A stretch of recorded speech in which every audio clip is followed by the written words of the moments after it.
Graça e paz, abençoada noiva do Senhor, sejam todos bem-vindos a mais uma transmissão, a mais um culto. Estamos falando aqui da nossa Gilgal, estamos juntos nessa manhã mais uma vez para louvar o nome do nosso Deus. Afinal de contas, fomos criados com este propósito. Que você possa nesse início já compartilhar essa transmissão, porque estamos vivendo um tempo de um recomeço, uma janela de novas oportunidades, e quanto mais nós nos engajarmos para sermos os cooperadores, como diz a palavra, que Deus age por nosso intermédio, para que outras pessoas também possam viver tudo isso, eu tenho certeza, porque a palavra de Deus diz que nós seremos honrados por Deus, porque Ele honra aqueles que o honram. Então que você compartilhe essa live, que você chame outras pessoas, porque estamos no centro da vontade de Deus, para ouvir dEle mais direção, para ter dEle mais exortação, para ter dEle mais cuidado com as nossas vidas. Eu quero começar lendo o que diz o salmista no Salmo 92:1. Ele diz: bom é render graças ao Senhor e cantar louvores ao teu nome, ó Altíssimo. Daqui 2 minutos nós vamos fazer isso, então se programe aí,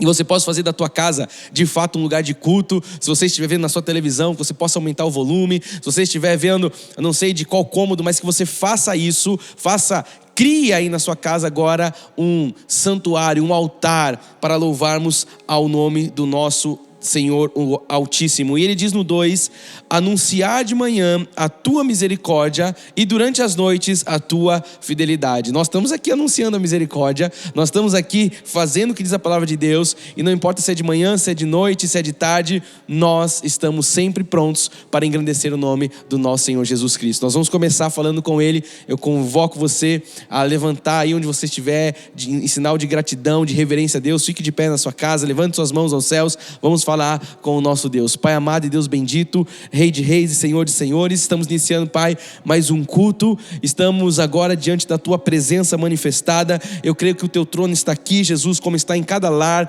O Senhor é onipresente, e nessa hora os teus filhos, Pai, a tua noiva, se junta para te dar um culto perfeito e racional. Nós declaramos, Jesus, que os sinais, os prodígios, as maravilhas serão vividos por nós, serão vistos por nós, Pai, porque não há a possibilidade do Senhor nos despedir, Pai, de mãos vazias. Estamos aqui prontos para receber aquilo que o Senhor tem para manifestar em nosso meio. Jesus, recebe agora a nossa adoração, recebe agora os nossos louvores, que em todas as casas agora, Pai, possa haver um coração grato, e que nós todos juntos possamos, Pai, cantar louvores ao teu santo nome, ó Altíssimo. Como diz o salmista, de manhã falaremos da tua misericórdia, durante as noites da tua fidelidade, porque o Senhor é o Deus Todo-Poderoso. Recebe, Pai, o nosso culto nesta manhã, com ação de graças que nós oramos, e aqueles que creem comigo assim, em nome de Jesus, digam amém e amém. Louvado seja Deus. Como eu já disse, aumente o volume, que você possa agora chamar outras pessoas, e vamos ter um tempo de louvor, vamos ter um tempo de adoração. Faça isso dando ao Senhor o seu melhor, porque Ele é digno do nosso louvor. Vamos juntos louvar o nome do nosso Deus.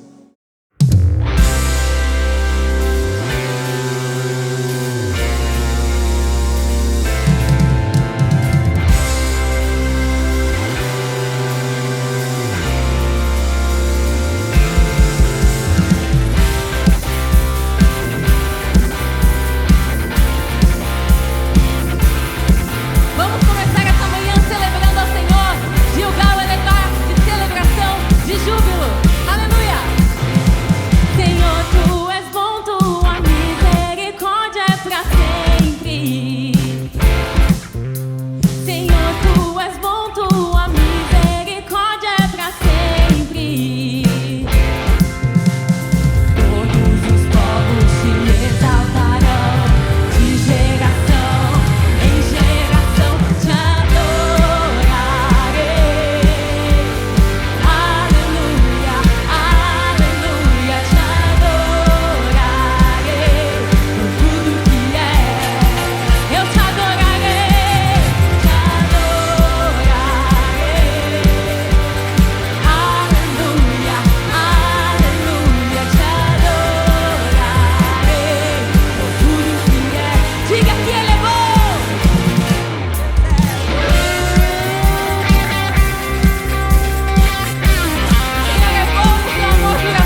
Senhor, Tu és bom, Tua misericórdia é pra sempre, pra todo sempre.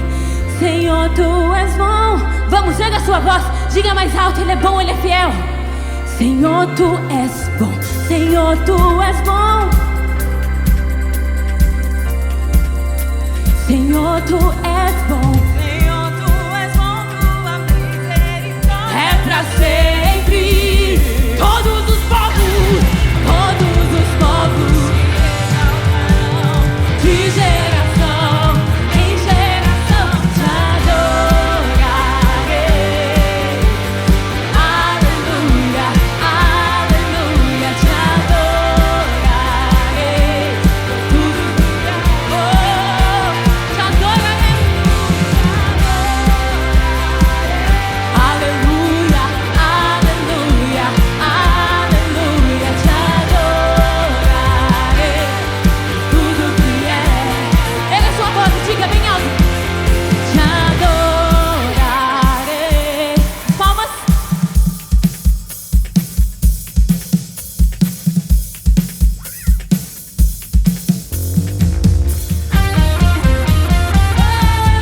Te adorarei.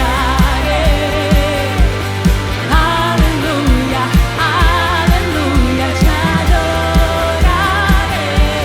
Por tudo que é. Oh, tudo, tudo, por tudo que é. Deus é bom.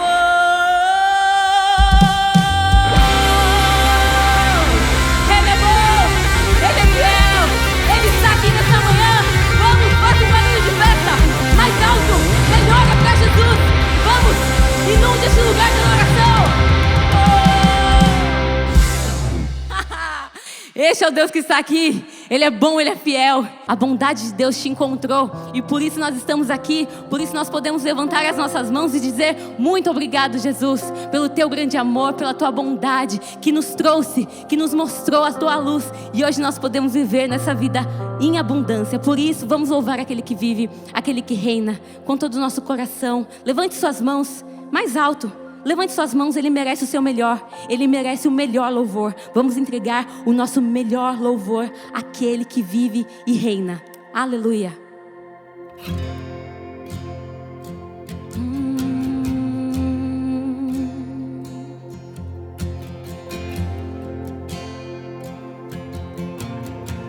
Erga sua voz e cante. Te amo, Deus, Tua graça nunca falha. Todos os dias eu estou em Tuas mãos.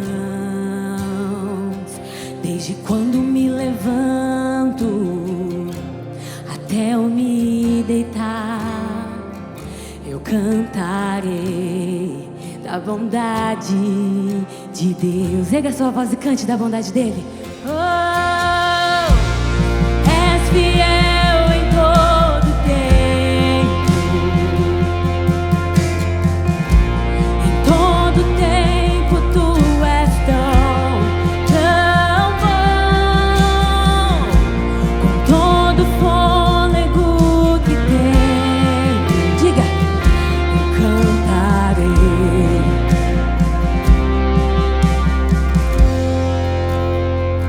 Tua doce voz que me guia em meio ao fogo da escuridão.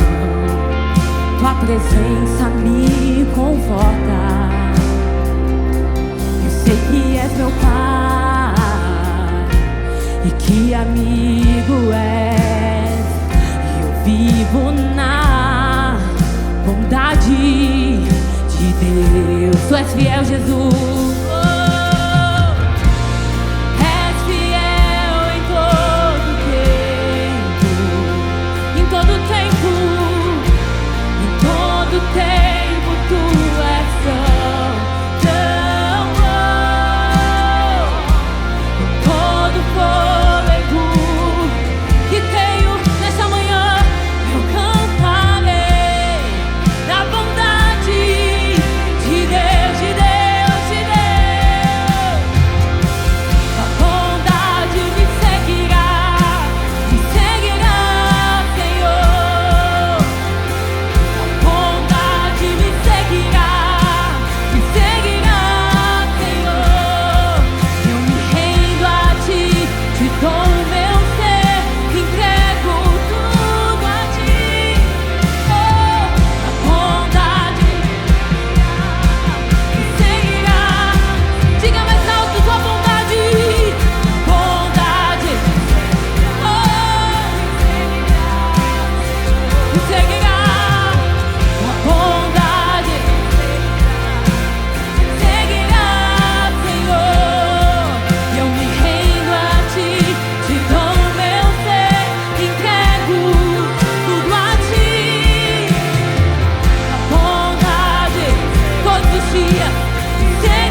Vamos, erga sua voz, cante mais alto que Ele é bom.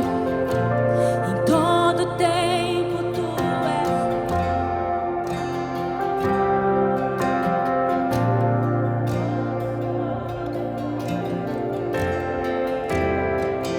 Eu cantarei da bondade de Deus, pois Tu és fiel. Em todo tempo és fiel. Tu és fiel. Em todo tempo és fiel. És fiel em todo tempo. Em todo tempo Tu és tão bom. Todo fôlego eu cantarei da bondade de Deus. Eu cantarei da bondade de Deus. Cantaremos da bondade de Deus. Aleluia. Juntos, como família bendita, nós dizemos: Tu és fiel, Jesus.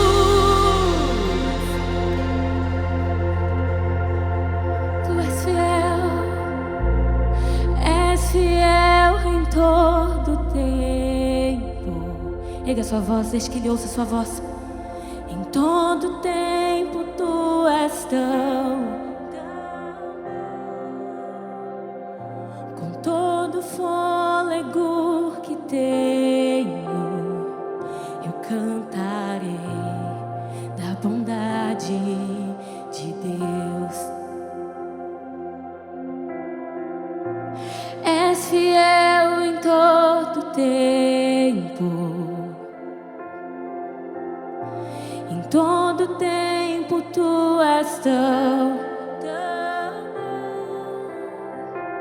Com todo fôlego que tenho, eu cantarei da bondade de Deus. Diga: eu cantarei da bondade de Deus.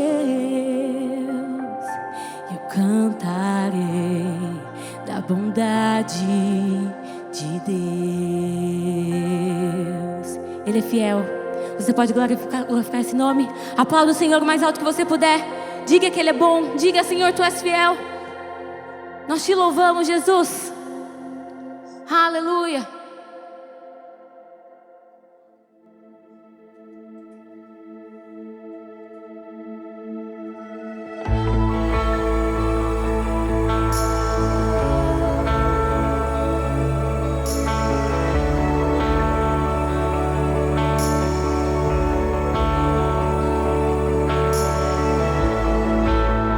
Só um nome há, o nome de Jesus, nome que traz cura, salvação. Só um nome há, o nome de Jesus, todas as nações vão declarar que o Pai o exaltou, seu nome colocou acima de todo poder. No nome de Jesus, cadeias vão cair, pois toda... Pega sua voz, diga em seu nome. Em seu nome, o inferno treme. Em seu nome, os coxos andam. Erga sua voz. E em seu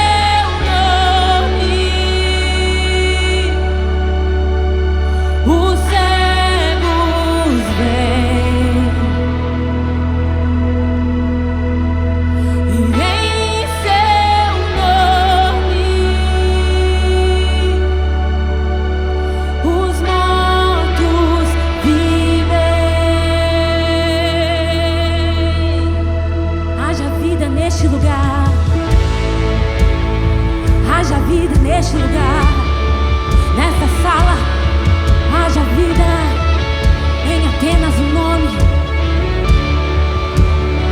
Jesus. Só um nome há, o nome de Jesus, nome que traz cura, salvação. Só um nome há, o nome de Jesus. Todas as nações vão declarar, diga, que o Pai o exaltou, seu nome.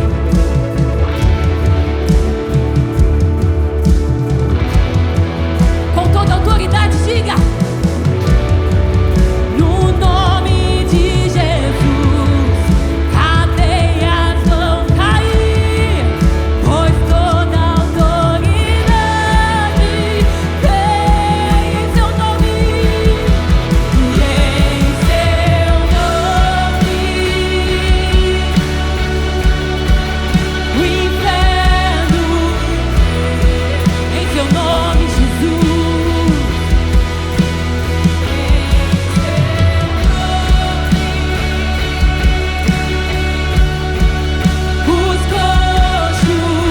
Os coxos têm que andar, e em seu nome os cegos, eles veem, e em seu nome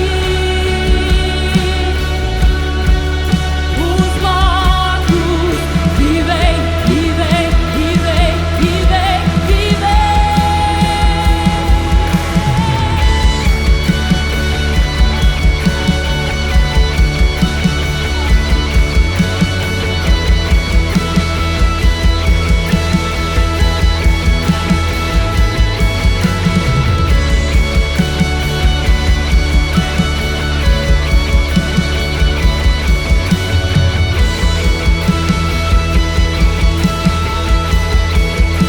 Pega a sua voz.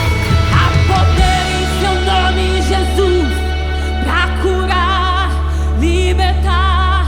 Há poder em seu nome, Jesus, pra curar, libertar. Vamos! Há poder em seu nome, Jesus, pra curar, libertar. Há poder em seu nome, Jesus, pra curar, libertar. Há poder em seu nome, Jesus, pra curar, libertar. Há poder em seu nome, Jesus, pra curar. E há poder em seu nome, em seu nome. Há poder em seu nome, Jesus. E em seu nome o inferno, ele está destruído diante do teu nome. E em seu nome os coxos andam. E em seu nome, e em seu nome os cegos veem. E em seu nome os mortos vivem. Os mortos vivem, os mortos vivem, os sonhos vivem nesse dia, os projetos vivem. Por isso, neste momento, erga suas mãos com autoridade, com poder dados pelo Senhor, e comece a declarar vida, vida sobre a sua casa, sobre os seus projetos, vida sobre essa igreja. Vida, haja vida. Nós mandamos uma palavra de vida, de saúde. Haja vida, haja transformação nessa nação. Aqui se encontra um povo que crê, um povo que ora, que não importa o lugar, não importa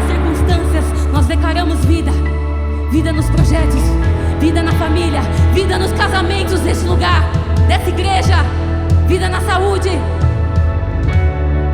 Haja vida neste lugar, haja vida, pois há poder no seu nome, Jesus. Não há nada que o seu nome não possa fazer. Vamos, enche essa casa, diga mais alto, Ele quer ouvir a sua voz. Ele está dizendo: estou pronto, filho meu.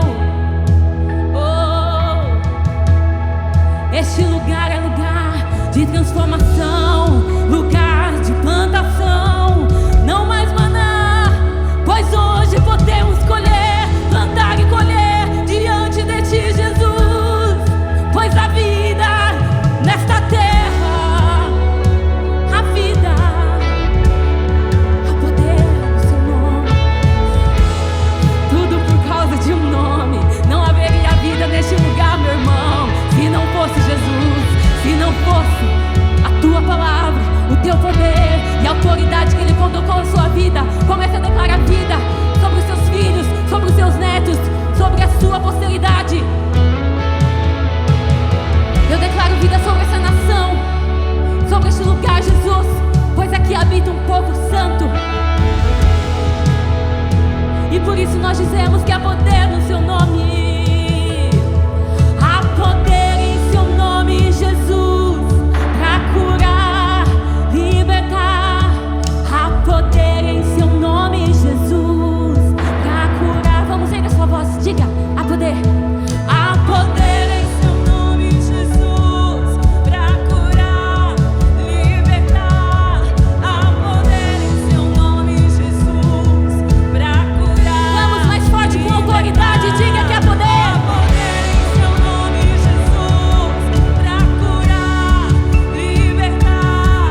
Há poder em seu nome, Jesus, para curar, libertar. Deixe que todos escutem sua voz. Há poder em seu nome, Jesus, para curar, libertar. Há poder em seu nome, Jesus, para curar, libertar. Diga uma última vez. Há poder em seu nome, Jesus, para curar, libertar. Há poder em seu nome, Jesus. Neste dia, neste lugar, saberão que aqui existe um povo com a autoridade de Jesus Cristo, com a autoridade do Rei de Reis, Senhor dos Senhores, aquilo que tudo pode, aquele que tudo vê. Ele está nesse lugar, você pode sentir? Você pode sentir essa presença? Você pode se derramar, levantar as suas mãos aos céus e cantar: Rei do meu coração. Rei do meu coração, seja minha fortaleza, minha fonte eterna és, oh minha canção. Rei do meu coração, seja meu esconderijo, razão do meu viver, oh minha. Diga bem alto que Ele é bom. Tu és.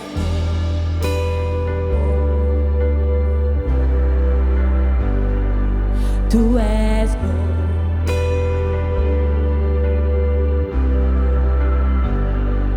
Tu és bom, bom, oh, tu és, oh, Rei do meu coração, seja o vento a soprar, minha âncora no mar, oh, minha canção. Rei do meu coração, seja o fogo a queimar, a voz a ecoar, oh, diga Rei do meu coração. Rei do meu coração, seja o vento a soprar, a âncorar.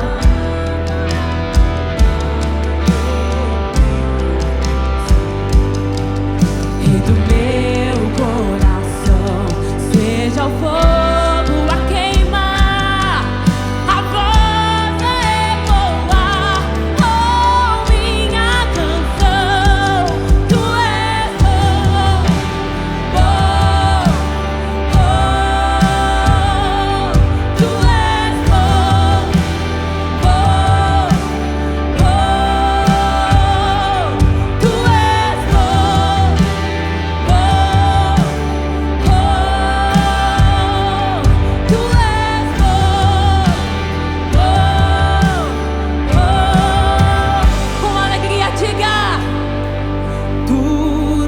deixarás, não me deixarás jamais. Tu não me deixarás, não me deixarás jamais. Tu não me deixarás, não me deixarás jamais. Tu não me deixarás, não me deixarás. E erga a sua voz.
Tu és bom, bom, oh, tu és bom, bom, oh.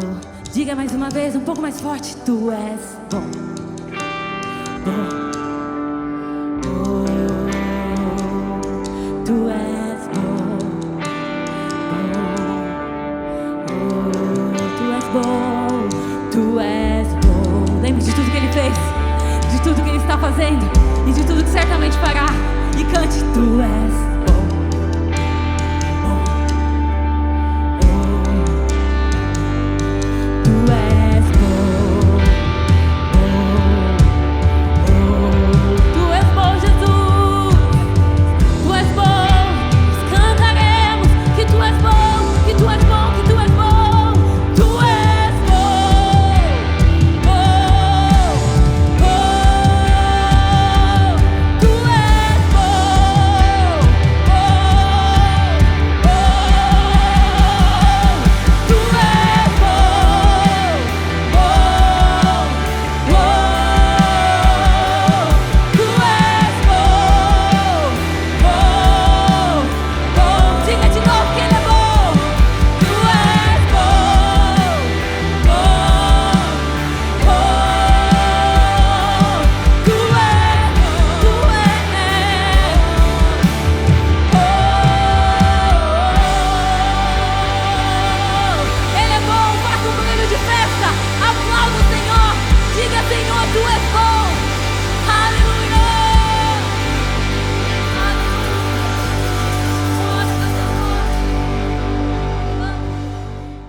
Louvado seja Deus por esse tempo de louvor, por esse tempo de adoração. Como eu havia dito, espero que você tenha usufruído disso aí da tua casa. Nós estamos aqui nessa experiência online e nós não vamos parar de adorar ao Senhor. Pelo contrário, nós vamos intensificar a nossa adoração agora. E eu tenho dito isto, você sabe que adoração não é só algo que nós fazemos com instrumentos, que nós fazemos com canções. Nós temos uma vida de adorador, porque nós somos verdadeiros adoradores. Diz que o Senhor procura aqueles que o adoram em espírito e em verdade. E muitos levam isso somente para a questão das canções. Não, nós temos a nossa vida como uma vida de adoração. O que nós fazemos em todo tempo é adoração ao nosso Deus. E agora nós, como eu disse, não paramos de adorar. Pelo contrário, nós continuamos a adorar Jesus. Só que agora com aquilo que Ele tem feito chegar de recurso financeiro nas nossas mãos. Eu queria que você se programasse agora, se planejasse para plantar uma semente nessa terra. Eu falo com temor e tremor, nós estamos pisando numa terra que é santa, a Cristo vive, a missão apostólica da graça de Deus, é uma terra que já foi provada e aprovada por Deus, e nós temos visto, só aqui em São Paulo, 28 anos de pessoas que plantam sementes e que têm a sua vida financeira restaurada, renovada, enfim, vê os frutos multiplicados em sua vida, porque de fato nós estamos pisando numa terra que é fértil, a graça de Deus. Eu queria respaldar, como eu tenho dito, nós estamos vivendo um momento de transição na nossa vida de igreja, vamos falar assim, fisicamente, e uma passagem que muito falou ao meu coração é quando nós olhamos para os nossos irmãos do passado, o povo de Israel, e nós somos o povo de Deus do século 21, e ali eles também estavam vivendo algo parecido, e que nós possamos ter esse mesmo sentimento que os nossos irmãos do passado tiveram. Se você puder só abrir a sua Bíblia, ou acompanhar aqui na tela, o primeiro livro das Crônicas, no capítulo 29, o verso 3 diz assim: e ainda porque amo a casa do meu Deus, o ouro e a prata particulares que tenho, dou para a casa do meu Deus, afora tudo quanto preparei para o santuário. Olha só, então a gente já vê aqui o desprendimento desse povo. O que eu tenho de melhor, a gente não pode dar ao Senhor o que nós temos de pior, porque Deus, como eu falei, a adoração é você dar ao Senhor o que você tem de melhor, e aqui eles faziam isso, eles tinham entendimento com a questão financeira, como nós também devemos ter. No verso 5 diz: ouro para os objetos de ouro, e prata para os de prata, e para toda obra de mãos dos artífices, que pois está disposto hoje a trazer ofertas liberalmente ao Senhor, ou melhor, quem pois? Essa talvez seja a pergunta que Deus está fazendo aos nossos corações nessa hora. Quem está disposto a poder fazer essa pergunta da parte de Deus? Quantos aqui estão dispostos a trazerem ofertas de coração grato? Olha só, algo voluntário, liberalmente ao Senhor. Que você possa se manifestar aqui no chat. Se eu tivesse com você presencialmente, eu perguntaria isso. Quantos aqui estão dispostos? Você diria amém. Então escreva aqui no chat, diga: eu estou disposto a contribuir com a obra do Senhor, com o reino dos céus. No verso 6 continua dizendo: então os chefes das famílias, olha atenção, você homem que está ouvindo, isso é para nós, os príncipes das tribos de Israel, os capitães de 1000 e os de 100, e até os intendentes sobre as empresas do rei, olha agora o que diz a palavra: voluntariamente contribuir. Eu não preciso aqui de fazer uma lavagem cerebral, eu não preciso de colocar medo, porque não há condenação para aqueles que estão em Cristo Jesus. Nós sabemos que o nosso Deus não é aquele Deus da tradição que pesa a mão, nada disso. Mas veja só que coisa maravilhosa, voluntariamente eles contribuíram. Então veja que ofertar é algo que nós devemos trazer de forma voluntária. Diz que eles tinham o mesmo coração, eles davam de forma voluntária, o mesmo desprendimento. Eu oro a Deus que nessa manhã nós possamos ter esse mesmo desprendimento do povo do passado. E diz no 9, o povo se alegrou. Olha, quando você oferta, quando você investe na obra, quando você coloca a sua vida nas mãos de Deus através de um recurso financeiro, não gera tristeza. Diz: o povo se alegrou com tudo o que se fez voluntariamente, porque de coração íntegro deram eles liberalmente ao Senhor. Também o rei Davi se alegrou com grande júbilo. Olha só, desde o rei até todos os povos, os chefes, os príncipes, as famílias, todos alegres em poder ofertar voluntariamente. Então quando nós damos de forma voluntária, nós vamos sentir uma alegria no espírito. Você nunca vai ficar triste de ouvir a voz de Deus e de fazer obedecer essa voz no seu coração. Não tem como gerar tristeza quando nós estamos vivendo a palavra de Deus. Por isso que a Bíblia diz que é melhor dar do que receber. No 13 diz assim: agora pois, ó nosso Deus, graças te damos e louvamos teu glorioso nome. Então é assim que nós devemos fazer nessa hora. Nós não podemos falar que eu estava louvando a Deus há 5 minutos atrás com os louvores e agora eu não louvo a Deus. Não, nós continuamos a louvar a Deus também com a nossa semente financeira. Graças te damos e louvamos o teu glorioso nome, através do recurso financeiro. É o que eles estavam fazendo aqui. O verso 14 diz: porque quem sou eu e quem é o meu povo para que pudéssemos dar voluntariamente estas coisas? Porque tudo vem de ti e das tuas mãos to damos. Então, às vezes é utópico, é algo ilusório, é algo mentiroso você achar que o que você tem é seu. Nada do que nós temos é nosso, tudo é do Senhor. E nós agora damos a Ele, nós devolvemos a Ele de forma voluntária aquilo que Ele tem feito chegar às nossas vezes. Então tudo que você tem vem de Deus. Diz a palavra que o homem não recebe coisa alguma se do céu não lhe for dado. A sua casa, o seu trabalho, os seus filhos, a sua roupa, a sua despensa, tudo que você tem é do Senhor. E nós vamos fechar no verso 16 que diz: Senhor, nosso Deus, toda esta abundância que preparamos para te edificar uma casa. Nós estamos mais ou menos nesse processo. Estamos aí olhando terras, estamos aí à procura de um lugar próprio, e nós temos esse sentimento: edificar uma casa ao teu santo nome. Diz: vem da tua mão e é toda tua. Tudo que nós temos, toda a abundância que Deus tem feito chegar e que Ele ainda fará chegar, porque nós estamos precisando de uma Canaã, um lugar de frutos grandes, abundantes. Tudo isso vem do Senhor, e por isso nós vamos edificar uma casa ao nosso Deus, um santuário, um local físico. Então que você possa se fazer presente nessa hora. Não meça esforços, plante uma semente, não vá agora ao banheiro, não troque de canal, não procure outra coisa, não se distraia. Essa é a hora que Deus prepara para que todos nós possamos plantar uma semente. Nós fazemos isso hoje através de formas bem práticas. Temos a tecnologia.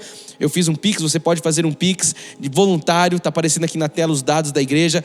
E como eu disse, não deixe passar esse momento desapercebido.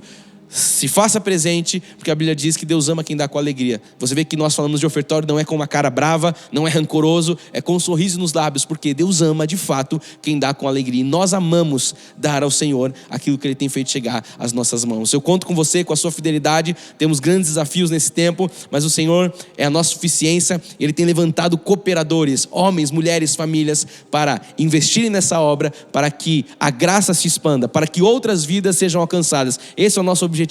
Trazer o reino, manifestar o reino, fazer com que pessoas conheçam aquilo que nós já conhecemos. E para isso, o recurso financeiro é necessário. Diz a palavra: o dinheiro atende a tudo. Então nós sabemos que o dinheiro é necessário para que o evangelho corra. Eu conto com você, estamos juntos, lutando juntos, como diz o apóstolo Paulo, pela fé evangélica. Esse é o momento de você plantar a sua semente, e eu quero declarar já, enquanto você está fazendo isso, que você colherá infinitamente mais. Eu quero declarar que você verá na sua vida financeira um romper. Eu quero declarar que você verá na sua vida financeira algo que você ainda nunca viu, porque quando Josué pisou naquela terra, eles experimentaram de novas experiências, e eu profetizo novas experiências em sua vida financeira, para a honra e para a glória do nosso Deus. Se você crê nessa palavra, escreve aqui no chat: eu recebo esta palavra em minha vida financeira, em nome de Jesus. Louvado seja Deus. Você pode terminar de fazer a sua oferta. Nós continuaremos aqui na nossa transmissão. E enquanto você está ofertando, eu quero só contextualizar mais uma vez, com motivo de muita gratidão e alegria, o que nós estamos vivendo nesse novo tempo que estamos acampados em Gilgal. Eu tenho dito que Gilgal é algo espiritual, não é de fato para nós só um estúdio, não é só de fato uma sala de cinema, é um tempo, é uma janela que Deus abriu de nós estarmos acampados para ouvir a voz de Deus. E aqui você está vendo algumas imagens agora do que foi o nosso primeiro encontro ali no cinema. Nós estamos exatamente agora também cultuando ao Senhor fisicamente no Shopping Marketplace, numa das salas de cinema. Foi o que Deus preparou para nós nesse primeiro momento, e nós tivemos ali, pessoas alegres, tivemos todo o nosso staff, toda a nossa operação, os irmãos da recepção, os atalaias, a parte técnica, os professores. Nós tivemos ali todos engajados, servindo a Jesus. Você vê que não tem ninguém triste, pelo contrário, todo mundo feliz, todo mundo alegre. Tivemos um momento de adoração, lotamos aquela sala de cinema. Alguns jovens precisaram sentar no chão ali para que outras pessoas pudessem entrar e também se acomodar. Tivemos um culto, como nós falamos, quente. Vimos Deus se manifestando. Você vê o tamanho da estrutura que Deus deu ali de uma tela. Nós tivemos o louvor ali de forma, vamos dizer assim, interativa. Louvamos ali também com violão, com piano. Enfim, nós tivemos algo sobrenatural, a palavra. Começamos essa primeira palavra do Gilgal, o recomeço, e você vê aí a gratidão, a alegria de todo o povo, e é assim que nós estamos. E eu quero lembrar para você que nós estamos trabalhando de forma dobrada por amor à sua vida. Esse culto que nós estamos fazendo agora, nós temos nos preparado, estamos fazendo isso, deixando isso pronto para que você não perca nada, para que você tenha uma experiência especial. Então veja só, o nosso olhar, esse é o olhar da graça de Deus. Nós poderíamos dizer: olha, não temos transmissão agora, veja só, estamos num tempo aqui nos organizando, mas nós temos essa visão de fazer sempre o melhor para Jesus, e fazer o melhor para Jesus é fazer o melhor para as ovelhas. Então nós estamos deixando isso tudo pronto para você, uma experiência única e exclusiva para você que é membro virtual, para você que faz parte da igreja online, da Cristo Vive São Paulo de forma online. Nada vai te faltar. Então eu queria que você olhasse com esse olhar de de gratidão a Deus, que você visse o quanto você é importante, não só para os seus líderes, mas para o próprio Senhor, porque nós não vamos deixar faltar alimento, nós não vamos deixar de faltar transmissão, nós não vamos deixar de faltar nada. Nós estamos aqui, eu me desdobrando, minha família, a parte técnica, para que você possa cultuar o Senhor. E como eu disse, não vai te faltar nada, porque Deus é o nosso pastor, e diz que por Ele ser o nosso pastor, Davi disse, nada nos faltará. Então estamos assim, estamos bem, que você valorize tudo que a sua igreja tem proporcionado para você, porque tudo isso vem de Deus, como nós vimos agora, todas as coisas vêm dEle, por meio dEle, e são todas para Ele também, amém? Que você possa continuar comigo prestando esse culto racional. Já louvamos com as canções, já louvamos com a nossa vida financeira, já fizemos um breve retrospecto do que tem acontecido, e agora estamos prontos para ouvir a voz de Deus através da palavra, do sermão. Que você possa agora se acomodar bem aí na sua casa, que você possa estar atento, tire tudo que é distração. Agora coloque as crianças aí. Falando de crianças, deixa eu dar mais um recado. As crianças também estão tendo uma outra sala aqui, fisicamente falando, no cinema. Nós temos uma outra sala para que os pais possam deixar os seus filhos. Nós temos ali a todos os nossos professores engajados em cuidar das nossas crianças, num ponto de apoio. Enfim, nada também tem nos faltado para a nossa igreja física. Temos visto a mão de Deus abrindo portas sobrenaturais. Eu estava falando de criança, para você colocar os seus filhos juntos, para que todos possam receber a palavra, a sã doutrina, a graça de Deus. Vai aparecer aqui embaixo na tela. Estamos numa nova série, Gilgal, o recomeço é o tema. Nós estamos hoje na terceira parte desta série. Se você perdeu alguma das mensagens, é só você voltar aqui no YouTube, você vai achar. Antes de nós entrarmos no tema, não se esqueça de compartilhar essa transmissão. Afinal de contas, você, nessa igreja online, o melhor impulsionador de tudo isso. É só clicar aqui em compartilhar, já manda lá nos grupos de WhatsApp, no mínimo para 17 pessoas. Estamos com essa campanha, levantando essa bandeira, para que a gente possa expandir, para que a gente possa compartilhar o amor de Jesus, a sã doutrina, a graça de Deus. Então, nós vamos começar lendo o texto base, que é Números 23:19, que diz assim: Deus não é homem para que minta, nem filho do homem, ou filho de homem para que se arrependa. Porventura, tendo ele prometido, não o fará, ou tendo falado, não cumprirá?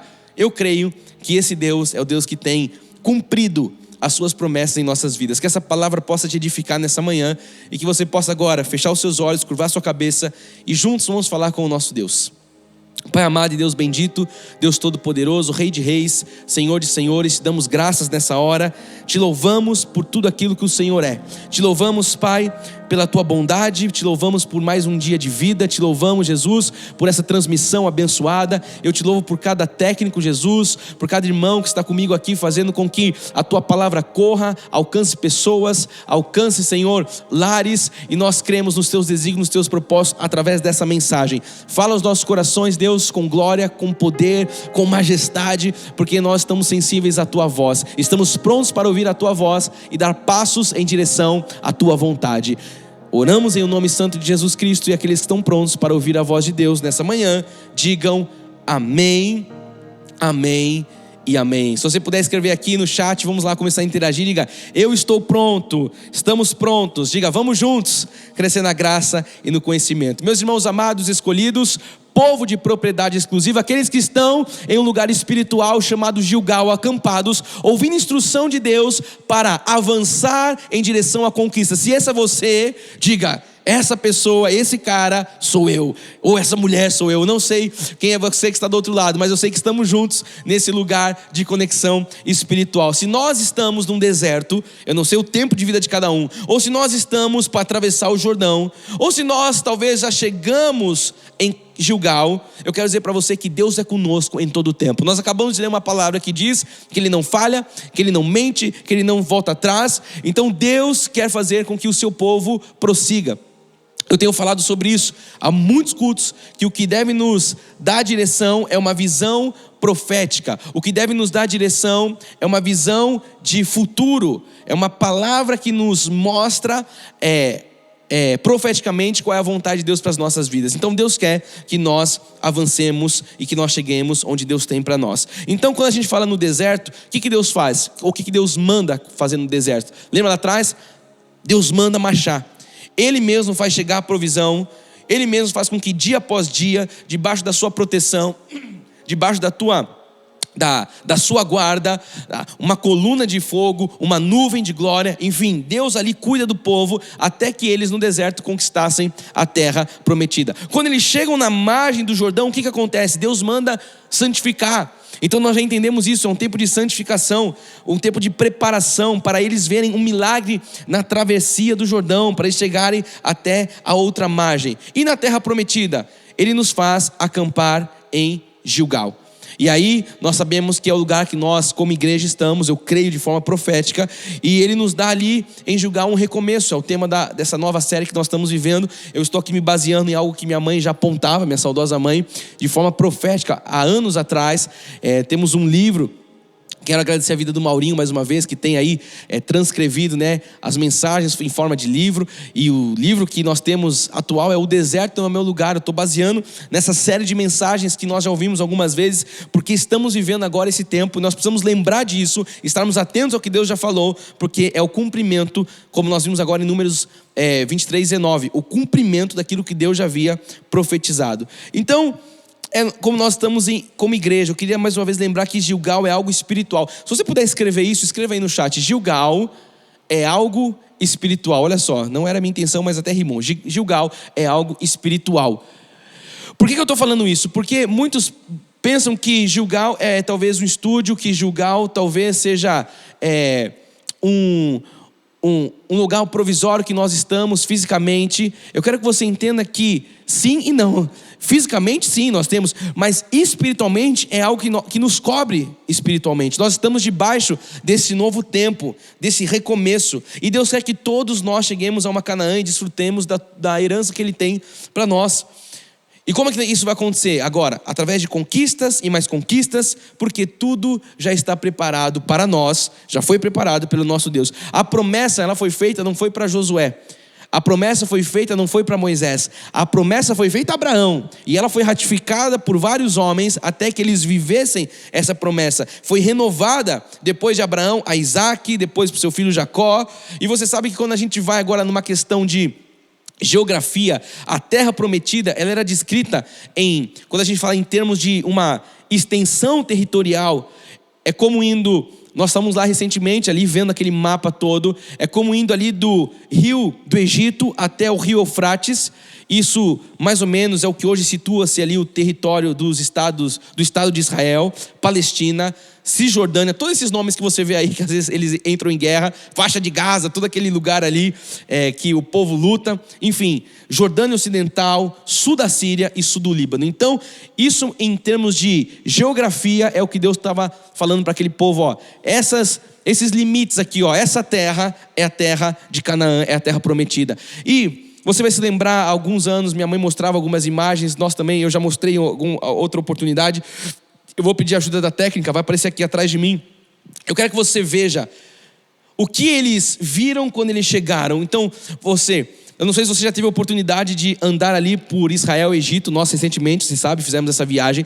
E é nítido quando você olha para o Egito e você vê todo aquele deserto. E quando você entra em Israel, Canaã, que agora é Israel, você começa a ver vegetação, você começa a ver outro clima. É o que está aparecendo aqui atrás, as imagens vão passando.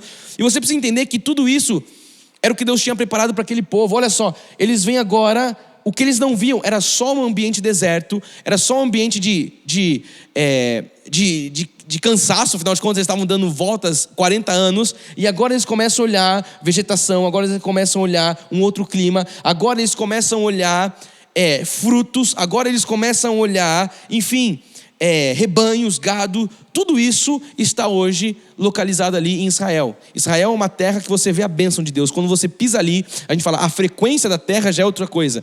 Você vê os frutos, isso aqui já estava plantado. Você se lembra que quando eles foram espiar a terra, eles pegaram frutos e levaram para Moisés. Então, o povo que estava lá já tinha preparado frutos, plantações, para que quando o povo de Deus chegasse ali, eles pudessem já conquistar toda essa terra. Quando a gente fala de Israel, hoje Israel é uma potência.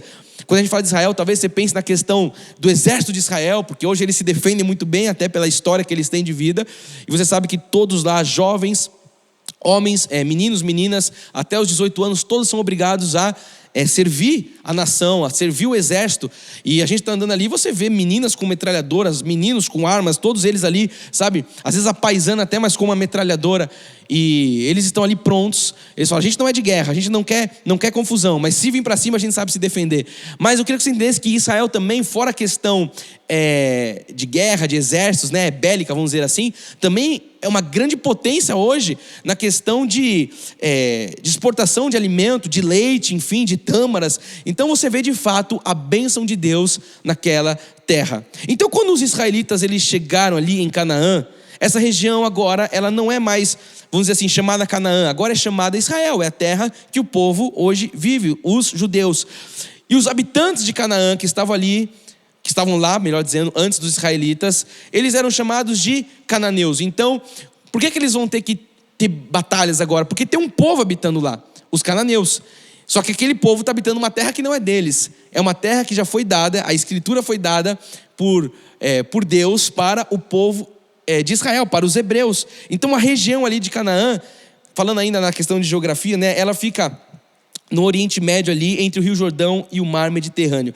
E essa era uma região muito fértil, com bons acessos de terra, bons acessos também pelo mar. Vários povos moravam ali em Canaã e disputavam o controle daquela região. Quando a gente vai para a Bíblia, você vai ouvir falar sobre os hititas, os jebuseus, os amorreus, os heveus, entre outros. Esses todos são os cananeus. Então você pega todos esses povos que estavam habitando ali então Canaã, e eles são chamados de os cananeus. Só para fazer aqui uma questão na linha ascendente, né? Da onde que vem esse povo cananeu? Eles são descendentes de Cão. Segundo a história, você sabe, um dos filhos de Noé, que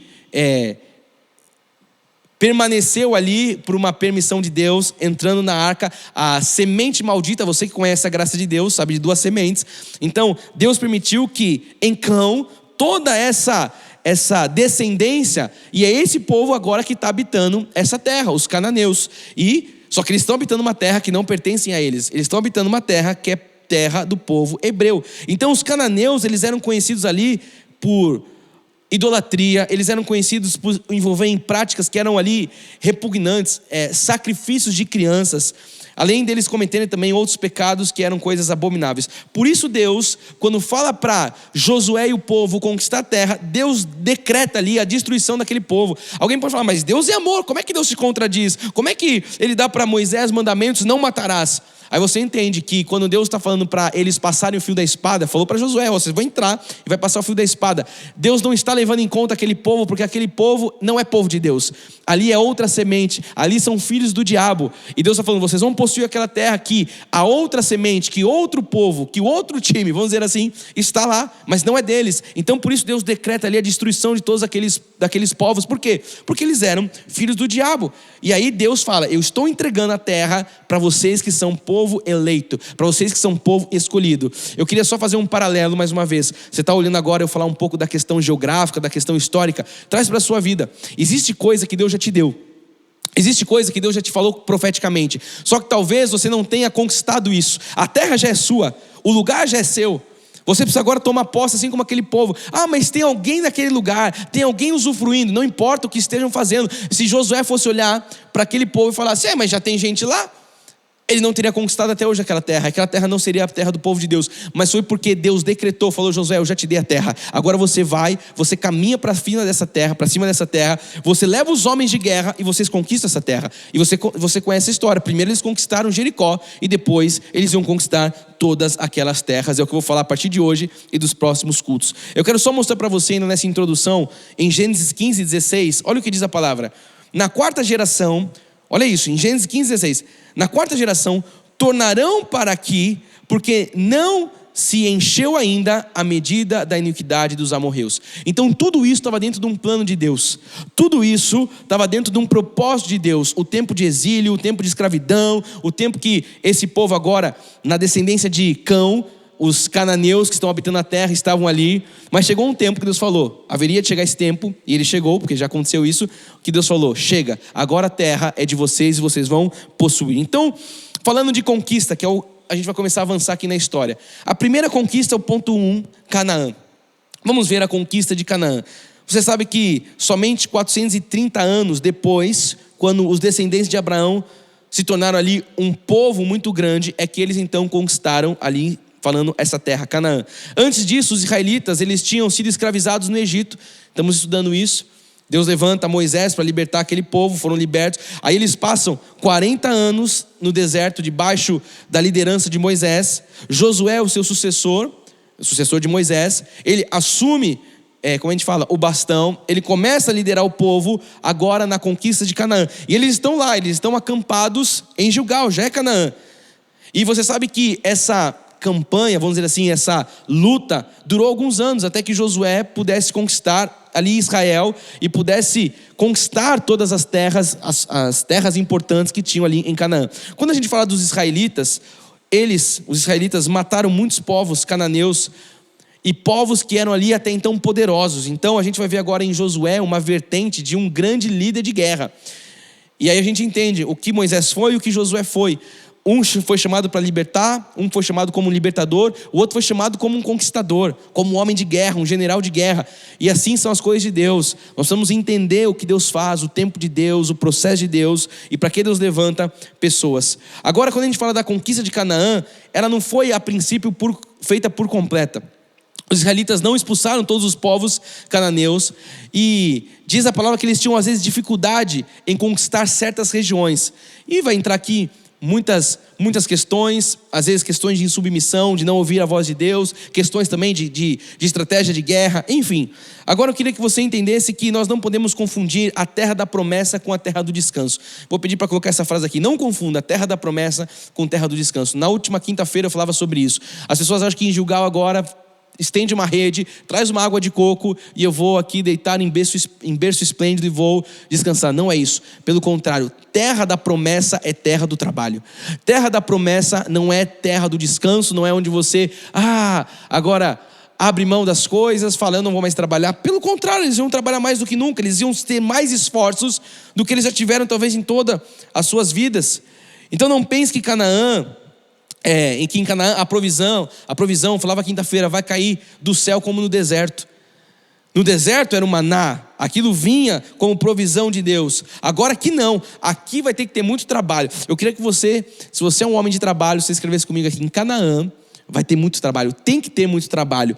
Porque até então eles não tinham como plantar, por isso que Deus provia um maná. Agora Deus cessa o maná e fala: agora vocês têm uma terra, agora vocês vão plantar, agora tem muita oportunidade para vocês verem a abundância.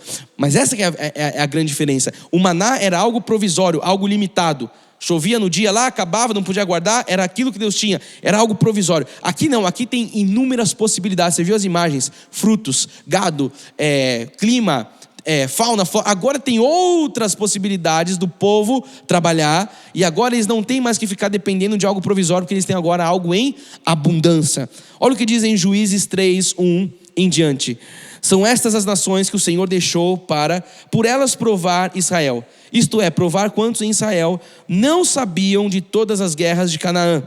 Isso não somente para que as gerações dos filhos de Israel delas soubessem, para lhes ensinar a guerra, pelo menos as gerações que dantes não sabiam disso. Olha só, 5 príncipes dos filisteus e todos os cananeus, os sidônios e os heveus que habitavam nas montanhas do Líbano, desde o monte de Baal-Hermon até a entrada de Amate, estes ficaram para por eles o Senhor pôr Israel à prova, para saber se dariam ouvidos aos mandamentos que havia ordenado a seus pais por intermédio de Moisés. Olha só o plano de Deus para esse povo.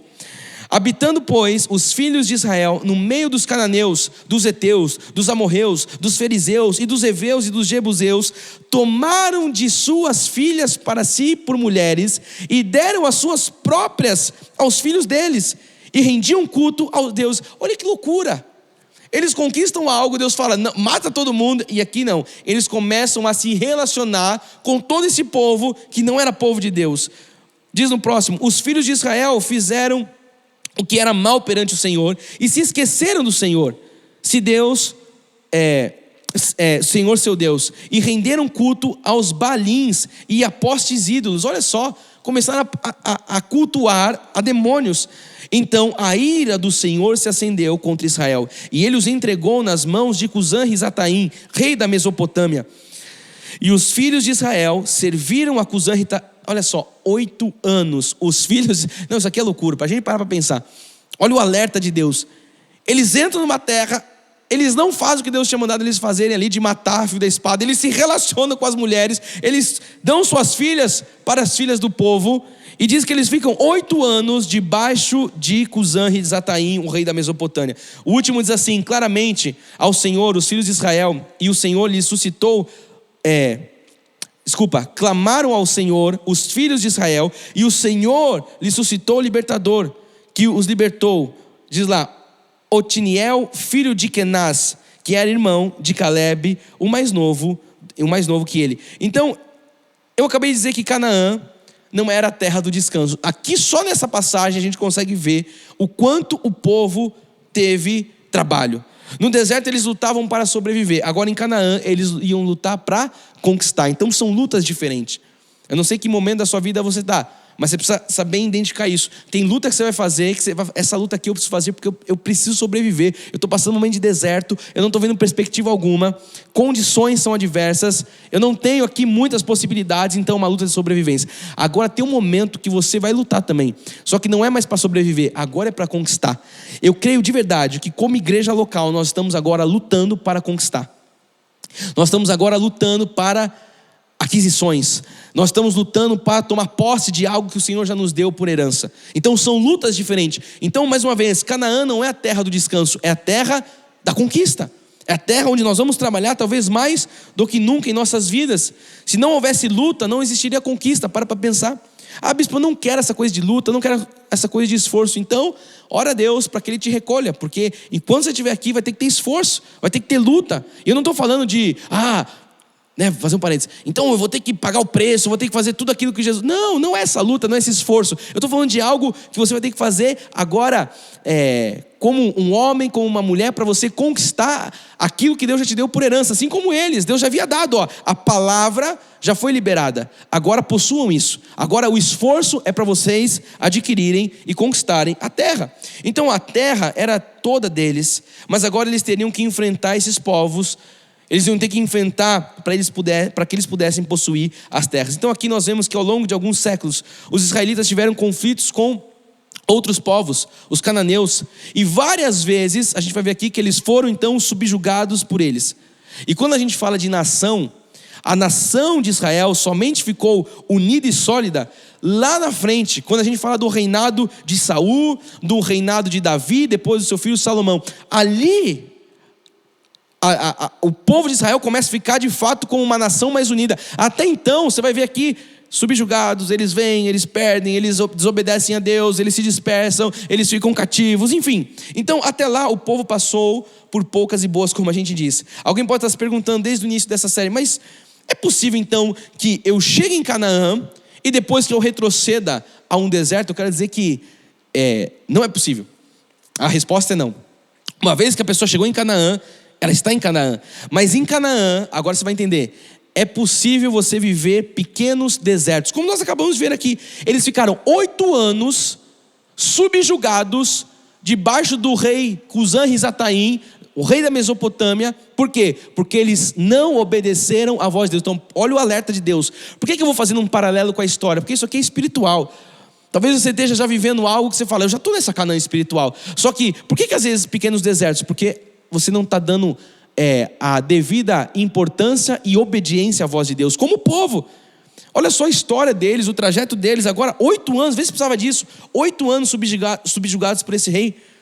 Então mais uma vez eles estavam ali desobedecendo os princípios, mais uma vez eles estavam desobedecendo a ordem de Deus. Então a gente precisa olhar para isso como um alerta, porque uma vez que eu estou em Canaã, eu não vou voltar para o deserto. O deserto já ficou para trás, o Jordão já ficou para trás, o Egito, o mundo já ficou para trás. Só que mesmo em Canaã, eu posso viver pequenos desertos quando eu não obedeço a voz de Deus. Amém? Segundo ponto de hoje, a importância de Canaã na Bíblia. Vamos entender, Canaã era um lugar de grandes promessas para o povo de Deus. Desde lá de Abraão, essa terra é apontada, ela é direcionada, ela é um destino para aquele povo. Mas também é um lugar de grandes desafios. Então mais uma vez, aterriza aqui para nós. É um lugar de promessa, mas é um lugar de desafios. Você talvez está vivendo uma promessa, mas no meio dessa promessa, do cumprimento da promessa, existem desafios. O problema é que o povo acha que vai chegar numa linha de chegada e vai descansar, e vai pegar a cadeira de balanço, vai ficar lá tomando chimarrão, vai ficar lá tomando chá, vai ficar ali jogando sinuca. Mas não. A gente precisa entender que quando a gente chega numa terra de promessa, a gente também vai agora ter trabalho, vai ter desafio. Canaã era uma região fértil, era uma região boa para viver. Tinham vantagens? Tinham vantagens. Era uma grande bênção que foi dada por Deus ao povo de Israel, sim. Só que por outro lado, a conquista de Canaã, ela não foi fácil. Olha só o que a gente está estudando. Só de olhar a gente cansa. Só de viver fisicamente, passar onde eles passaram, eu imagino, sem tecnologia, mano. Eu imagino eles fazendo isso aqui tudo, sabe? Para pra pensar, eles não tinham nenhum microfone para organizar todo esse povo. Imagina que loucura. Quando a gente fala de Moisés, aproximadamente 3 milhões de pessoas saindo do Egito. Para pensar no deserto todo esse povo. Então, não foi fácil os obstáculos. Sabe? Pareciam ali grandes demais, talvez, aos olhos humanos deles, de serem superados. Só que os israelitas nunca teriam conquistado Canaã sozinho. Por quê? Porque a conquista veio através de Deus. A conquista veio através da direção de Deus. A conquista pôs à prova a fé deles no verdadeiro Deus. Então, todo conquistador, ele terá a sua fé provada. É o que está aparecendo para você aqui embaixo da tela. Todo conquistador vai ter sua fé provada. Então, tem momentos na vida, e eu posso dizer que eu tenho vivido isso hoje na pele, momentos de prova. Sabe, chega uma coisa e você fala, e é Deus ali. Assim como aquele povo, Deus permitindo com que coisas cheguem para que a gente seja provado. Então, Canaã também oferecia várias tentações ali ao povo de Deus. Em vez deles eliminarem o mal de Canaã, nós acabamos de ver, muitos israelitas adotaram práticas do povo de Canaã. Eles adotaram práticas que não eram boas, pelo contrário, era um povo ímpio, adotaram práticas ruins dos povos cananeus. O capítulo 2 de Juízes, o verso 18 diz: quando o Senhor lhe suscitava juízes, o Senhor era com o juiz e os livrava da mão dos seus inimigos, todos os dias daquele juiz. Porquanto o Senhor se compadecia deles, antes os seus gemidos por causa dos seus apartavam e oprimiam. Verso 19: sucedia, porém, que falecendo o juiz, olha só, reincidiam e se tornavam piores do que os seus pais, seguindo após outros deuses, servindo-os e adotando-os eles, nada deixavam das suas obras, nem da obstinação dos seus caminhos. Então, somente quando o povo se arrependia e voltava para Deus, é que os israelitas ali, eles iam vendo vitória contra os inimigos em Canaã. Mas você vê aqui, agora morriam os reis que eram favoráveis, e o povo mais uma vez caía. Então a gente precisa entender e ter esse alerta, porque no momento de conquista vão aparecer desafios, e todo conquistador passará por várias tentações, como eles passaram aqui. Tentações de vários tipos. Você está avançando e vão vir aqui muitas vezes oportunidades de você se desviar. Vai vir oportunidades de você, deixar um pouco o que Deus falou, porque talvez você já tenha conquistado algo, você já tenha visto, então a gente precisa tomar cuidado, porque senão a gente começa a falar, não, então foi a minha mão, então foi o meu dom, então foi, o meu network, então foi a pessoa que eu me conectei. E no momento de conquista, o inimigo muitas vezes, ele, através de uma tentação, consegue desviar o povo. É o que nós vimos aqui. Então a gente precisa estar muito alerta, porque nós vamos conquistar, mas nós não podemos deixar, vamos falar assim, com que isso suba para a cabeça. Porque todo conquistador vai passar por tentações. E muitas vezes a tentação, ela é uma brecha do inimigo para nos desviar da verdadeira conquista, que às vezes ela está a 2 passos, a 3, a 5, está um pouquinho mais para frente, mas você não consegue estar com os olhos fixos em Jesus, e você muitas vezes, nessa tentação, é onde você cai. Então você já reparou que o povo de Israel, eles viviam em ciclos? Quando a gente olha para o povo, desde que nós começamos a estudar tudo isso e relembrar toda essa série, desde a saída lá do Egito, eles viviam em ciclos. Uma hora eles eram fiéis, outra hora eles eram rebeldes contra Deus. Uma hora eles estavam obedecendo a voz de Deus, outra hora eles estavam indo contra as ordens de Deus. Fidelidade, rebeldia. Fidelidade, rebeldia. E é aqui que eu quero parar com você e começar a ir para o final da mensagem de hoje. Porque esse fenômeno que o povo vivia, hoje quando a gente tem a ciência, e eu acredito que a ciência, ela é um instrumento de Deus. Assim nós vemos, não tem contradição entre a ciência e a Bíblia, mas pelo contrário, nós sabemos que Deus é o dono da ciência, que Deus usou a ciência e usa a ciência para muitas coisas. Então quando a gente olha hoje a questão científica, a neurociência, hoje esse fenômeno ele é traduzido por grandes estudiosos, grandes neurocientistas, e eles chamam essa definição, é um estudo da neurociência, que é chamado de autossabotagem. Eu já falei sobre isso em algumas outras oportunidades. E hoje, quando a gente olha para o povo, a gente vê claramente que o povo se autossabotava. Você tem que ter esse alerta hoje. Se você não está vivendo ciclos na sua vida onde você mesmo está se sabotando.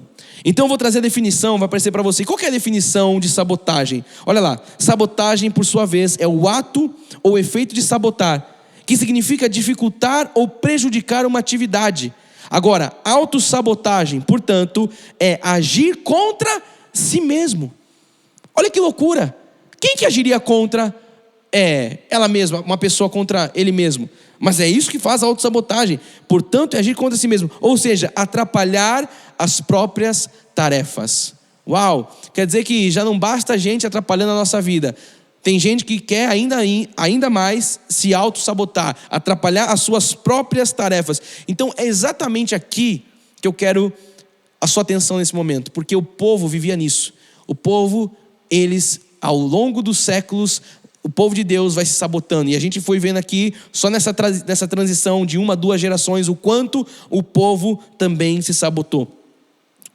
Ao longo de toda a história, a gente vai ver algumas passagens que mostram isso. Eu quero mostrar lá em Êxodo 14, voltar um pouco com você, só para respaldar essa questão da sabotagem, da autossabotagem do povo. Êxodo 14, 11 diz assim: disseram a Moisés: será por não haver sepulcros no Egito que nos tirar? E olha que tem sepulcro no Egito. Você sabe que lá no Egito existe hoje, no Cairo, a gente estava lá, um cemitério, não vou me lembrar a dimensão, mas praticamente a cidade toda do Cairo, ela está ali, rodeada, e no meio dela de um cemitério, ao ponto das pessoas morarem no cemitério. E quando o nosso guia falou aquilo, a gente não estava entendendo, mas os cemitérios, eles são cemitérios de pedras ali, eles construíram casas ali, e as pessoas moram, porque elas não pagam luz, elas não pagam energia, e elas estão morando no cemitério. Então olha que loucura. Então, só fazendo um parênteses aqui, porque eles estão justamente, acho que, levantando isso contra Moisés. Será que por não haver sepulcros no Egito, nos tiraste de lá, para que morramos neste deserto? Por que nos trataste assim, fazendo-nos sair do Egito? Meu Deus, Deus levanta um homem para libertar o povo. Mas eles não conseguiam prever a curva, eles não conseguiam olhar distante. O povo é muito imediatista.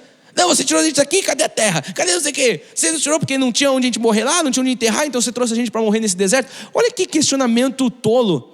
Mas muitas vezes é assim que você está vivendo com Deus. Ah, Deus, era melhor quando eu estava não sei aonde, era melhor quando o Senhor estava fazendo aquilo, o Senhor me trouxe aqui para quê? É porque você não está levantando a cabeça, e você não está enxergando o horizonte, você não está vendo o que Deus já vê. Presta atenção, para de questionar Deus. Não existe acasos, existem desígnios de Deus. E aí você fica que a gente olha para o povo e fala: nossa, mas que povo bobo, que povo incrédulo, como é que pode? O problema é que o povo de hoje, do Senhor, do século 21, faz a mesma coisa e não percebe, se autossabota. Então, eu quero que você só para pensar que essa fala, ela vem depois deles terem vencido 10 pragas lá no Egito. Essa fala vem depois deles terem visto talvez o maior milagre de ver o mar vermelho sendo aberto e eles passando em seco, vendo Faraó e os cavaleiros sendo afogados e mortos. E mesmo assim, depois de tudo isso, eles olham para Moisés e falam: ué, Moisés, você está tirando? Por que você trouxe a gente para morrer nesse deserto? Não haveria sepulcros lá no Egito? O povo sempre tentando se sabotar. O capítulo 16 de Êxodo, no verso 2 diz: toda a congregação dos filhos de Israel murmurou contra Moisés. Agora eles já estão lá, já atravessaram. São 3 milhões ou mais de pessoas murmurando contra Moisés e Arão no deserto. Disseram-lhes os filhos de Israel: quem nos dera tivéssemos morrido pela mão do Senhor na terra do Egito, quando estávamos sentados junto às panelas de carne e comíamos pão a fartar, pois nos trouxeste a esse deserto para matardes de fome toda esta multidão. Olha que loucura. Agora estão falando: era melhor a gente ter morrido lá do que você trazer a gente aqui, porque pelo menos lá tinha carne. Olha o que eles estão falando. E aí você sabe, depois Deus vai soprar um vento e codornizes vão chegar ali, e Deus, na sua bondade, vai também saciar a vontade deles. Enfim, então aqueles já tinham passado por vários milagres. Aqueles já tinham visto, enfim, o mar abrir, os cavaleiros sendo afogados. Eles tinham motivo suficiente para serem fiéis, mas mesmo assim eles voltavam a reclamar. Eles voltaram a murmurar. Olha, a murmuração, ela é tão venenosa que foi um dos pontos desse povo não pisar na terra. Murmuração, pôr o Senhor à prova, idolatria, pontos que fez com que aquele povo não herdasse a terra. Então presta atenção se você não tem murmurado com aquilo que Deus tem feito. Presta atenção se você não tem abrido a sua boca só para reclamar, só para falar, mas ela era assim, mas não chegou, mas não aconteceu, mas o quê? Para de reclamar, para de murmurar. Seja grato com o que Deus está fazendo, independentemente de onde você esteja na vida. Tenha no seu coração e expressões de gratidão a Deus. Não questione o que Deus está fazendo, Ele é soberano. Olha só, a gente vê a história e fala, mas como é que pode? Eles iam chegar lá. Eu falo para você a mesma coisa, como é que pode? Você vai chegar lá, só que você não vê o final da sua história porque ela não aconteceu ainda. E você está aí que nem aquele povo reclamando, murmurando com Deus, sendo que Deus tem algo bom, algo que manda leite e mel para você. Deus tem uma promessa para ser manifestada. Só que muitas vezes na sua humanidade, e não é no seu tempinho, não é na sua hora, você fica, eu queria estar lá era melhor, lá não sei o quê. Para com isso. Olha para Jesus, Paulo fala, olha fixamente, firmemente para o autor e consumador, porque quando você olha firmemente, você avança em direção ao prêmio da soberana vocação, algo que Deus tem preparado para você. Então ele sabe o tempo inteiro murmurando, pondo o Senhor à prova, imoralidade, idolatria. Esses foram os pontos, como eu disse, que eles ficaram 40 anos andando em círculos no deserto. Tem um outro fato que, quando a gente fala disso, que me vem à mente, é a revolta de Coré, ou de Corá. Você se lembra disso?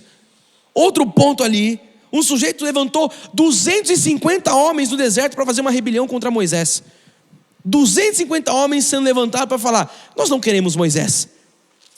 Mais uma vez o povo se auto-sabotando. Em Números 16, 12 fala assim, mandou Moisés chamar Datã e Abirão, filhos de Eliabe, porém eles disseram, não subiremos. Olha só, o líder chamando, o homem que Deus fez com que aquele povo fosse liberto de um lugar de escravidão, e eles falam agora, nós não vamos subir, nós não vamos obedecer a sua voz. Porventura é coisa de só menos que fizesse subir de uma terra que mana leite e mel, para fazer-nos morrer neste deserto, se não também quereis fazer-te príncipe sobre nós. Olha agora a altivez, o orgulho, a ganância. Olha, então quer dizer que Moisés serviu até aqui, agora não serve mais, é isso que eles estavam dizendo.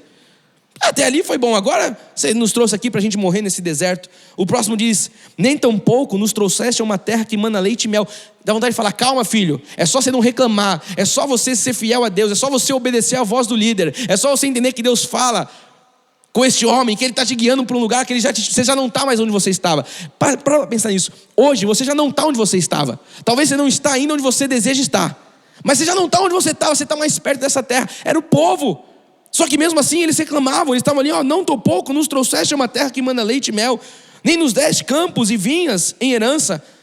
Pensas que lançarás pó aos olhos destes homens? Pois não subiremos. Isso aqui é revolta, isso aqui é rebelião. Então mais uma vez o povo indo contra a vontade de Deus. Depois Deus fez com que o chão se abrisse e todo esse povo com as suas famílias, as mulheres, os filhos fossem ali engolidos pela terra. Olha aqui, quando um homem, presta atenção você que é homem, quando um homem não obedece à voz de Deus, não é só ele que sofre, a família inteira sofre, porque ele é o cabeça. E aqui na revolta de Coré você vê depois todas as famílias daquele povo sendo mortas ali. Então mais uma vez aqui o povo indo contra a vontade de Deus. Eles estavam querendo agora derrubar o líder, eles estavam tentando levantar um outro líder no meio deles ali. Enfim, amados, durante toda a história, o povo de Deus, ou melhor, do povo de Deus, nós percebemos o povo sempre, se desviando do caminho, sempre se sabotando, sempre questionando, sempre murmurando.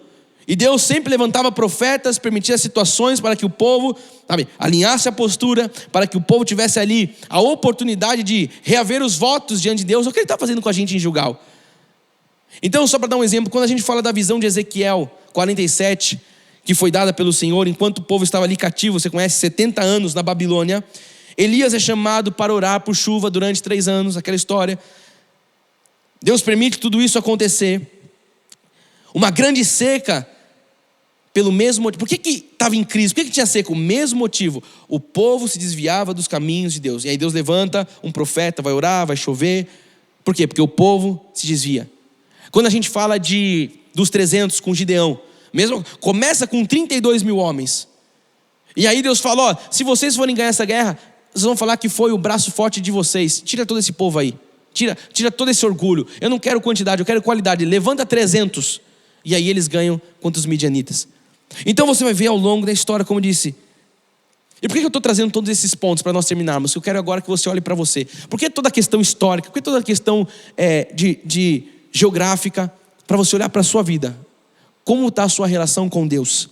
Como tem sido os seus ciclos com o Senhor? Talvez eu esteja pregando para alguém aqui que é daqueles que se afastam e depois voltam para os caminhos do Senhor. Se afastam e voltam. Você tem que entender que esse ciclo tem que parar na sua vida. Não dá para você ficar voltando para o mundo e voltando para o Senhor. Não dá para você ficar querendo viver uma vida que Deus já te tirou de lá. São ciclos que você tem que decidir hoje, em nome de Jesus, cessar na sua vida. Eu estou falando que julgar é um tempo de acerto. Tem que tratar com a carne, tem que tratar o caráter. Tem que santificar o que Deus está nos falando. Ah, não, mas eu quero guardar aqui embaixo, sabe, bispo, aquele meu pecadinho de estimação. Deus está falando, tira isso da sua vida. Chega disso. Isso tem que ter fim. Deus está acessando isso. Talvez eu esteja pregando para alguém que é daqueles que questionam tudo. Questiona a voz de Deus, questiona a voz do pastor, questiona a voz do altar, questiona tudo. Assim como aquele povo. Então veja que a gente não é muitas vezes diferente do povo. E a gente olha para a história deles e fala, nossa, mas que povinho. Olha que povo tapado, que povo ignorante. E como é que está você diante de Deus? Como é que é você diante de um líder que Deus te levanta? De um patrão, de um pastor, de um marido, enfim. Como tem sido a sua relação com Deus? Quais têm sido os seus ciclos? Nós precisamos refletir nessas questões, porque a gente precisa ver como tem sido a nossa vida, a nossa relação, a nossa intimidade com Jesus. Eu costumo dizer que, e eu falei isso recentemente, não sei em que culto, mas o sábio é aquele que aprende não só com os seus próprios erros, mas que ele aprende com o erro dos outros. E quando nós lemos a Bíblia, nós temos muitos exemplos de homens bem-sucedidos, mas nós também temos muitos exemplos de povo que, por rebeldia, por murmuração, padeceu. Então que você possa não só aprender com os exemplos de conquista, com os exemplos de coisas boas, mas também com os exemplos de coisas não boas. Existe um homem que, eu sempre conto essa história, ele sempre foi para mim um exemplo de um grande líder. E eu cresci ouvindo ele pregar, eu cresci vendo ele pregar, e eu falava, nossa, esse homem é um exemplo, esse homem é algo que eu almejo, sabe? Uau, isso mexe comigo, a determinação, a didática, a oratória, o conhecimento da palavra. E eu falava, nossa, é um exemplo de alguém que eu quero ser. E hoje essa pessoa continua sendo exemplo, só que de alguém que eu não quero ser, porque essa pessoa, enfim, entrou por caminhos errados, ilícitos, fez coisas que diante de Deus são abomináveis, não honrou pais. E eu olho e falo, continua sendo um exemplo, só que agora do que eu não ser, é um alerta. Era um exemplo antes de algo que eu queria, agora é um alerta. Eu falo, não, peraí, nisso aqui eu não posso errar, porque olha só, e o que vive hoje na vida, destruição, sequidão. Então a gente tem que olhar para as coisas que acontecem e aprender com tudo. O povo de Israel era um povo muito abençoado, mas eles eram muito, o quê? Difíceis, muito questionadores, murmuravam por tudo. Então, com todo respeito, tem muita gente que está, sabe, muito preocupada com política, com economia, com emprego, com negócio, mas eu vejo poucos filhos de Deus se preocupando com as suas atitudes, com as suas posturas diante de Deus. Não, eu estou preocupado com quem vai assumir, eu estou preocupado com a reforma, eu estou preocupado com aquilo, blá, blá, blá. Mas você está preocupado com a sua postura diante de Deus? Você está preocupado se você tem honrado a Deus com a sua postura? Por que eu estou indo fundo agora no final? Porque em Gilgal o caráter deve ser tratado, a carne tem que ser tratado, é tempo de santificação. Então talvez você tenha identificado hoje que você vive talvez nessa montanha russa de vida, altos e baixos, ciclos de autossabotagem, como o povo de Deus durante toda a história. Eu estou aqui para dizer da parte de Deus, em nome de Jesus, que chegou a hora de dar um basta em tudo isso. Por isso Deus colocou você sentado aí. Por isso você está ouvindo essa voz, que não é a voz do Fernando, mas a voz de Deus, cuidando de você, tratando. Mas dói às vezes, dói porque a palavra corta, filho, e tem que doer para sarar. Esse é o processo de Deus. Dói, mas é libertador. Você cessar esses ciclos. Deus está dizendo que é tempo de restauração. Deus está dizendo que é tempo de tratar com a carne. Deus está dizendo que é tempo de tratar o caráter.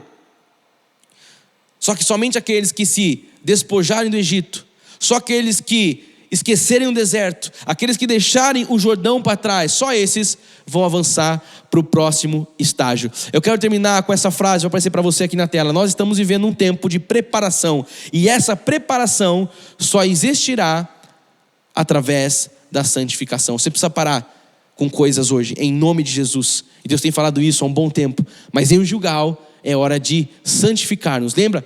Circuncida os meninos, porque tem que despojar a carne, tem que tirar a impureza. É o que Deus está fazendo hoje através dessa mensagem. Se você puder curvar sua cabeça, eu quero terminar esse culto orando, porque eu sei que o Espírito ministrou em corações. Eu sei que você está aí, sabe, imerso numa ação do Espírito, em uma dimensão espiritual. E essa é a hora de nós apresentarmos a Deus em oração tudo que o Espírito está ministrando aos nossos corações. Pai amado e Deus bendito, te damos graças, Pai. Te rendemos louvores, Jesus. Te agradecemos porque o Senhor é fiel e porque o Senhor vem, Pai, com palavras contundentes. Porque o Senhor vem, Pai, assim como o Senhor aparecia no passado para dar instrução, o Senhor tem aparecido também através de homens, de profetas, através da palavra para nos instruir nesse tempo, Jesus. Nós estamos aqui, Pai, querendo obedecer a tua voz.